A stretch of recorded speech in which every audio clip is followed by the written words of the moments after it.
If you want to close any wholesale deal you come across, there are a few massive mistakes you have to stop making right now. And I see beginners fall into these over and over again. They get a motivated seller on the phone, they fumble through the conversation, and they lose the deal to somebody who sounds more confident. That's why you need these 5 closing frameworks. And if you can master all 5 of these, it's pretty much guaranteed you'll close more deals in the next 90 days than most wholesalers close in a year. But if you ignore even one of these frameworks, you're going to keep losing deals and wonder why nothing's working. Because the truth is, closing deals isn't about having the perfect script or 10 years of experience, but about how understanding motivated sellers and how they actually make decisions. And most people get this completely wrong. Now, I work with more than 500 real estate investors across the country. Some of them are in my Inner Circle program, where I personally analyze every deal they bring me. And the number one thing that separates people who close deals from people who don't isn't talent or charisma. It's having frameworks that work even when you're terrified. So in this video, I'm going to break down all 5 closing frameworks you need to master to close as many deals as possible.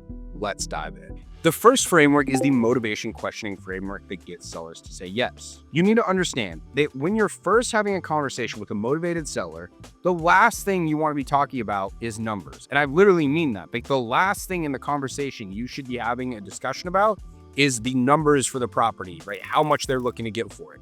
The first thing you need to understand is why they want to sell.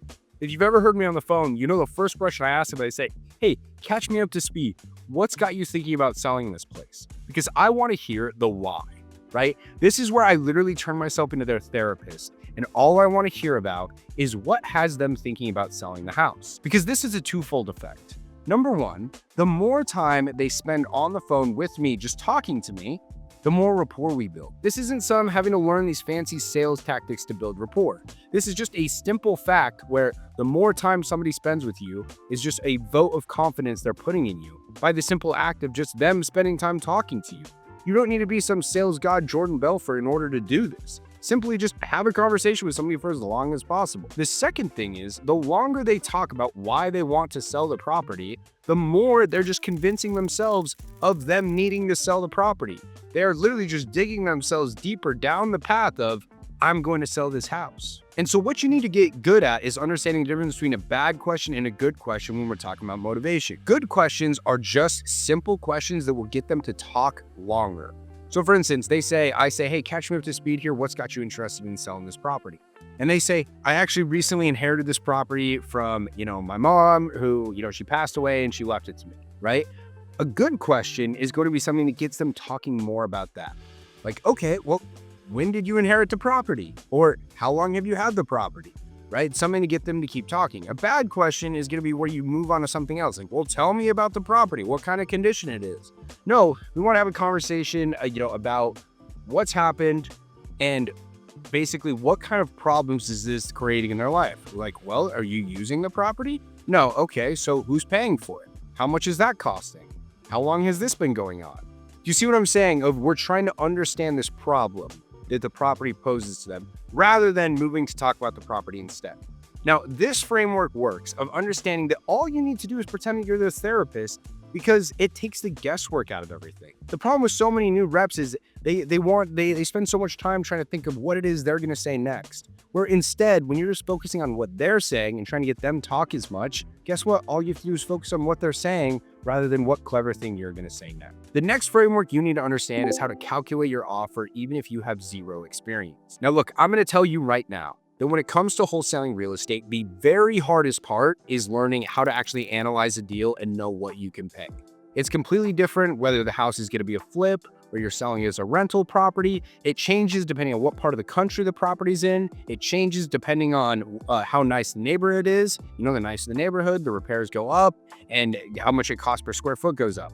But with that being said, there is a simple framework you can use to make sure that you're not overpaying for deals, which are going to cause you to have to cancel deals, and it's just going to kill all your momentum, and also not offering way too little where you'll never get somebody to accept it. But if you did, you would be making quite a bit. What you need to understand is that 80% of every single deal you talk to is going to need a full interior rehab.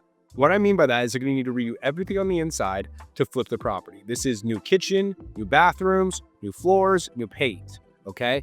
And a simple calculation you can use to estimate that repair cost is $35 per square foot if the property has an ARV of less than $250,000.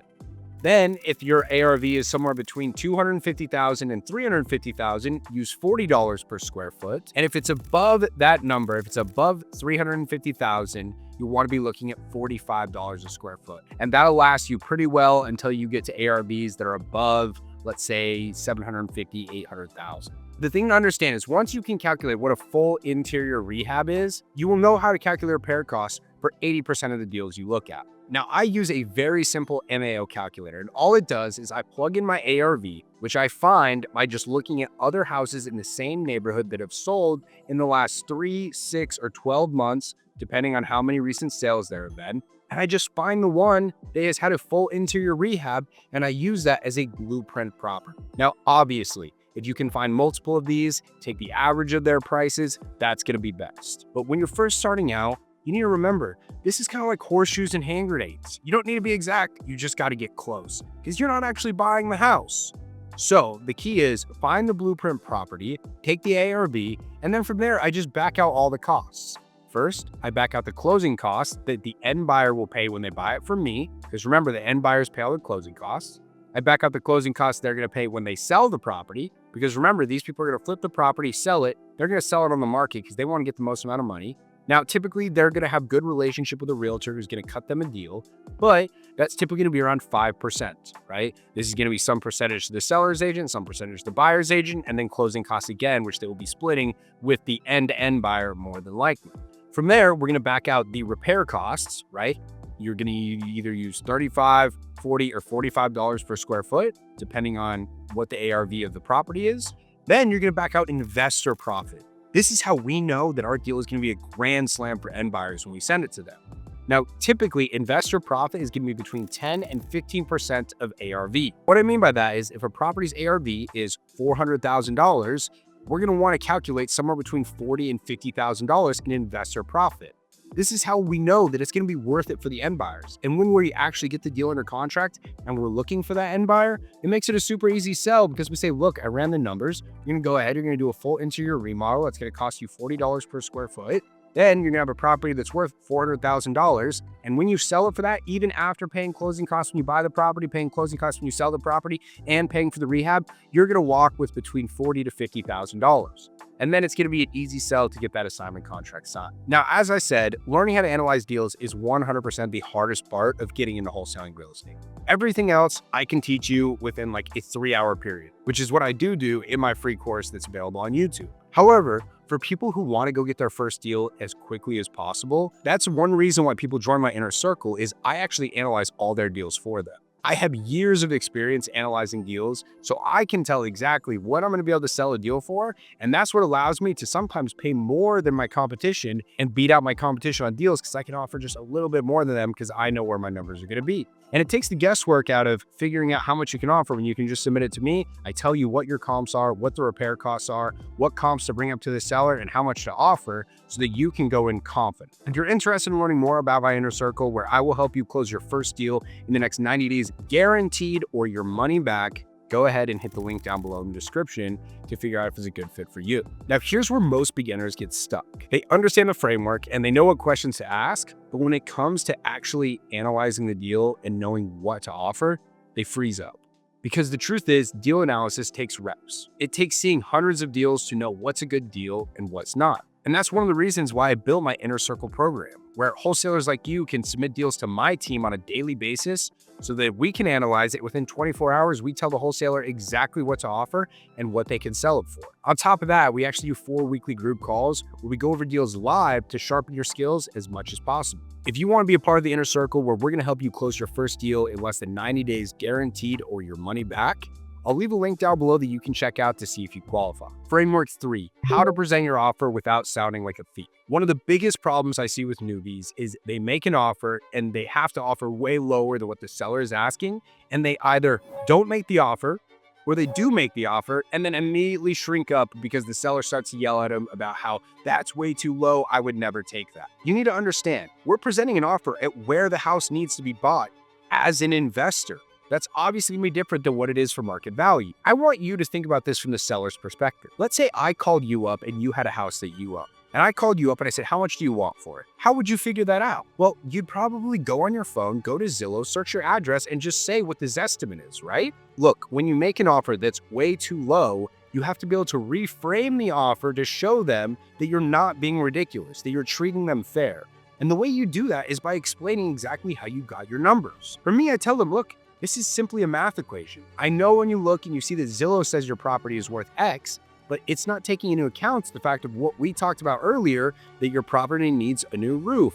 It has a kitchen that hasn't been updated in 40 years. It has bathrooms that haven't been updated. It needs new floors. You have carpet that's 20 years old in there, right? Yes, you probably could get that amount that Zillow says your property is worth, but would you be willing to do those repairs that we just talked about? Do you know how much those would cost? Do you know how much time that would take? And when you tell them, look, this is a simple math equation. I understand that, yeah, I eventually want to be able to sell your property for that, but it's going to cost me all this money to go ahead and get it to that level, not to mention all the time. And look, I'm obviously not working for free. We need to make a little bit of money too. And that's why we came in where our offer is. Does that make sense? And the way I do this is I come at them like a little bit confused if they feel like my offer's too low. I'm like, oh, okay, wait, I'm sorry. Like, what is it that you were hoping? Where did you get that number from? And that's where I'll start to say, well, hey, I mean, I was actually taking a look around. I was looking at other properties in your area, and I did see some that were selling for that. But I noticed that they have X, Y, and Z. They had new kitchens, they had new flooring, they had new paint, they had new bathrooms throughout. Did you plan on doing that before you sold the property? And they're like, well, no, I thought you bought as is. Like, yeah, absolutely. But we're going to have to give you an as-is price. We can't pay as much as those properties that have already been updated. Does that make sense? See, when you come at it from a point of confusion, number one, you want to act like you're on their side. Like, you like, oh, look, I'm so sorry. Like, you never want to become a know-it-all and be like, well, no, look at this comp, this comp, this comp. You don't want to tell them. You always want to be asking them, and you want to kind of lead them to the conclusion of, look, we're simply giving you the price that the property needs to be bought at from an investor. Being able to reset the conversation after making a lowball offer and getting the seller to understand why your offer is where it's at is the number one thing that's going to help you close more deals. Because at the end of the day, these sellers just want to be treated fair. And you need to understand, like I said, put yourself in their shoes where if you looked on Zillow, you saw your house is worth 400, and then you got me coming in and I'm offering you 280, you're going to have a little bit of shock, right? That's where you need to get good at saying, hey, look, I understand where you're coming from. Can I just show you a little bit about how we got to our number? They explain to them, look, it's a math equation, right? And you go back through and you show them, yes, the house could be worth this, but it's going to need X, Y, and Z, which is going to cost A. And in order for us to be there, we have to be at B. And once you can do that very proficiently, you're going to start being able to close deals left and right. The fourth framework is learning creative deal structures that save dead deals. Now, I am the first person to say you should not spend any time learning about creative finance like seller financing, subject to, or novations until you have gone and done plenty of regular wholesale deals first. It is important to just learn how to do a regular wholesale deal before you spend time chasing these shiny objects, like I said, like seller finance, novation, and subject to. However, once you have become proficient in doing cash deals, it's important to be able to add these tools into your toolbox for a specific situation. For instance, seller finance should be used when a seller wants too much money, but their house is paid off. Because if their house is paid off, they don't have a mortgage on it, you actually can typically offer them more money than what is market value, assuming you're able to get favorable seller financing terms like low down payments, low interest rates. Novations are fantastic when you have a seller that has a nicer property. The whole reason we do novations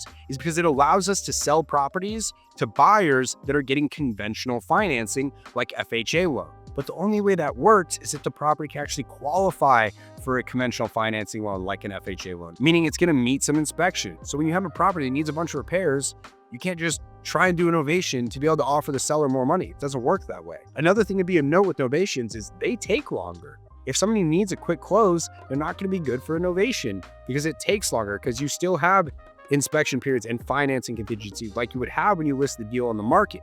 The only difference and the reason why people do novation rather than list with a realtor is we deal with all of it, right? They don't have to deal with a realtor. If there are repairs, we'll actually pay for them and different things like that. Finally, you have subject to deals, which are perfect when the seller has no equity. right? A lot of times people will buy a property and then a year later they'll need to sell it because they got a job across the country or whatever it is, where they need to move quickly, but they don't have any equity in their home because they just bought it. In this kind of situation, subject to can work really well because you just take over the loan right where it is. And this can lead to you getting some awesome deals, especially when you can do subject to on deals that have really low interest rates. Those make for great rental properties. However, I would not spend any time learning how to do these creative finance deal structures until you're good at wholesaling cash deals. Learn how to do cash deals first, and then once you become proficient in it, learn these other types of creative deal structures so that you can save dead deals that you wouldn't be able to wholesale otherwise. The fifth framework is knowing a follow-up system that closes deals 30 to 90 days later. Guys, when it comes to wholesale deals, it's very rare that they're one-call closes. It's fantastic when it happens. A lead comes in, you call them up, you make an offer, you get a contract signed right then and there, but it's very rare. The vast majority of our deals come from follow-ups, meaning we call somebody, we maybe talk to them about their property, but we're unable to make an offer, or we do make an offer and they decline. And then we're following up with them days, weeks, even months later until the deal eventually gets signed. And what you need to learn is you need to have a system that does this for you. Okay, I have a CRM where every single one of my leads is tracked, and there are different drip campaigns depending on where it's at in their city. And there are different drip campaigns depending on where it is in the sales cycle. New leads have a drip campaign just for them. Once a new lead comes in, but it has never been contacted, there's its own drip campaign. Or once we have contacted and made an offer and maybe they declined our offer, that goes into a separate drip campaign just for people we've made offers to, they decline them. The important thing is, just because a lead says no doesn't mean it's dead. The only reason we mark deals are dead is because the seller died, they sold the house, or they threatened to sue us, or the deal is in an area where we're not wholesaling, like a super rural area. But if one of those things hasn't happened, we will be following up with that lead for eternity, because you never know when something's going to change, and then all of a sudden they get one of our automated texts or emails that ends up turning into a deal. I don't know exactly where you're at in your wholesaling journey. Maybe you've never closed a deal, maybe you've closed a few, but you feel stuck. But what I do know is the people who master these 5 frameworks are going to close more deals in the next 90 days than most wholesalers will close in a year. And the people who keep winging it are going to keep losing deals to somebody who's more prepared than them. So if you think this video is valuable and you want to improve your closing skills, don't forget to leave a like on this video and subscribe to the channel so you never miss future content. I'll see you on the next one.